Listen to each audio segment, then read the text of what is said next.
Jack and the Beanstalk. Once upon a time, there was a widow who was very poor. All she had was a lazy son named Jack and an old cow named Milky White. Every day, they would milk the cow and take the milk to market to get enough money to buy food. But one day, there was no milk to sell. "There is only one thing left to do," cried the widow. "We will have to sell Milky White." So Jack led the cow down the road toward the market. On the way, he met a strange little man who said, "Good morning, Jack. And where are you going with your cow?" "I'm going to sell her at the market," replied Jack. "Just so," said the strange little man. "But do you know how many beans make 5? Now Jack was as sharp as a needle, so he quickly replied, 2 in each hand and 1 in my mouth." "Just so," said the man. Then he took 5 strange beans from his pocket and said, "And here they are. Now, because you're so sharp, I'll trade you these beans for your cow. Mind you, they're magic beans.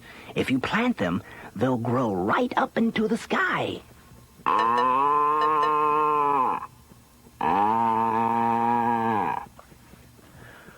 Well, Jack knew a good bargain when he heard it. So he traded Milky White for the 5 magic beans. When he got home, his mother asked how much he had sold the cow for. "You'll never guess," replied Jack. "Look, 5 magic beans." "Beans?" cried his mother. "Oh, you silly lad." Then she threw the beans out the window and sent Jack to bed without supper. When he awoke in the morning, Jack saw something outside his window. It was a huge green beanstalk growing right up into the sky. So the man had told the truth after all. Jack began to climb the beanstalk at once. He climbed and he climbed. And he climbed. And finally, he reached the sky. There, he found a long road that led to an enormous house, and on the front steps was a huge woman.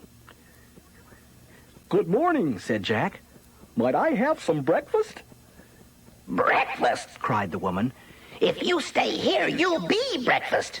My husband is a giant who likes to broil little boys and eat them on toast."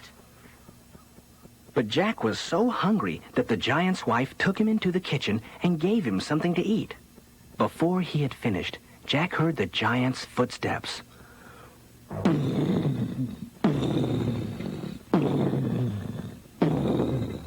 Thump, thump, thump. The whole house seemed to shake. "Quick," said the wife, "hide in here." And she pushed Jack into the oven. Just then, the giant stomped into the kitchen, roaring,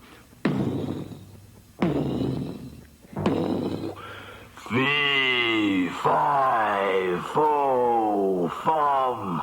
I smell the blood of an Englishman. Be he alive or be he dead, I'll grind his bones to make my bread." But the giant's wife said, "You just smell the scraps of the boy you had for yesterday's dinner." When the giant had finished his breakfast, he took some bags of gold from a big chest. He set them on the table and began counting. Before long, his head began to nod.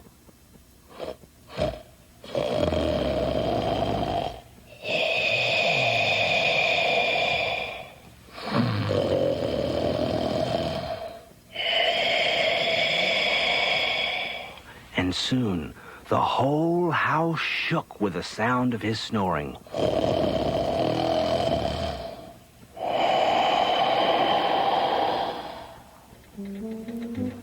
Jack crept out of the oven, seized one of the bags of gold, and fled to the beanstalk.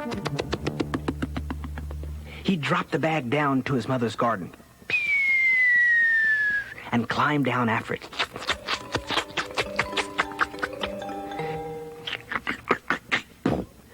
"See, Mother," he said. "they were magic beans after all." And so, for a time, they were able to live comfortably. They bought whatever they needed with the giant's gold.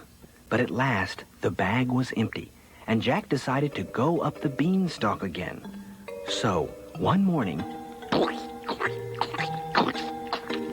he climbed, and he climbed, and he climbed to the top of the beanstalk. Then he went down the road to the big house, where the giant's wife stood at the door. Jack went right up to her and said, "Good morning. Might I have a bite to eat?" Go away, said the woman. "If you stay here, my husband will take a bite of you." Then she said, Say, you look like a boy who came here once before. That same day, a bag of gold disappeared. "Well, maybe I could tell you something about that. replied Jack. But right now, I'm too hungry to talk about it." Now the giant's wife was curious, and she wanted to hear what Jack had to say. So she took him into the kitchen and gave him some food. Then everything happened just as it had before. The giant came home with a thump, thump, thump, and a Fee, fi, fo, fum. and Jack hid inside the oven. Then, after the giant had eaten his breakfast, he roared, Bring me my hen that lays the golden eggs. and whenever he said, Lay. the hen laid a beautiful golden egg. Soon,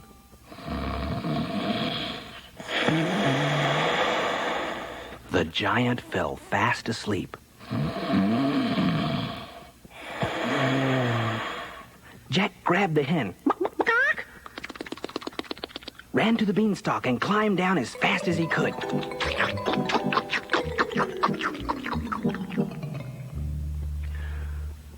When he got home, he showed the hen to his mother, and whenever he said, "Lay." the hen laid a golden egg. So now Jack and his mother always had plenty of money. But one day, Jack grew restless. So he climbed the beanstalk again. This time, he hid near the giant's house until the giant's wife came out to fetch some water. Then he slipped into the kitchen and hid in a big copper pot. When the giant came in, he roared, Fee, fi, fo, fum. I smell the blood of an Englishman. It must be that boy who stole your gold and your hen. cried the giant's wife. If it is, he'll be hiding in the oven. They pulled open the oven door, but of course, Jack wasn't there. So the giant sat down to breakfast. And when he had finished, he called for his golden harp. Sing, he said, and the harp began to sing.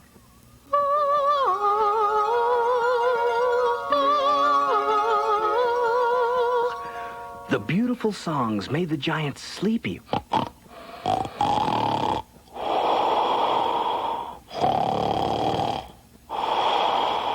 And before long, he was snoring as loud as thunder.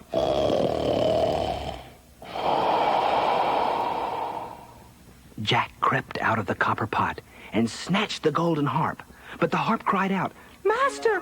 Master!" And the giant awoke in a rage. Straight to the beanstalk ran Jack, with the giant close behind. Jack jumped onto the beanstalk and started climbing down. At first, the giant was afraid to get onto the wobbly beanstalk. But when he heard the harp cry out again, he started down after Jack. The beanstalk began to swing back and forth under the giant's weight.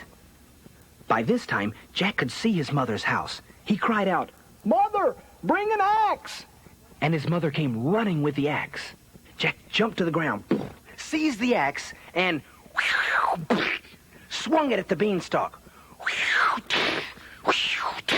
Then he swung it again. And this time, the giant came crashing down, and the beanstalk came toppling after.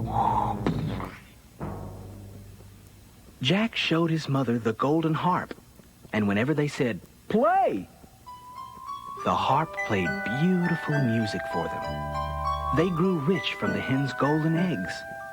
Jack even married a princess, and they all lived happily ever after. The end.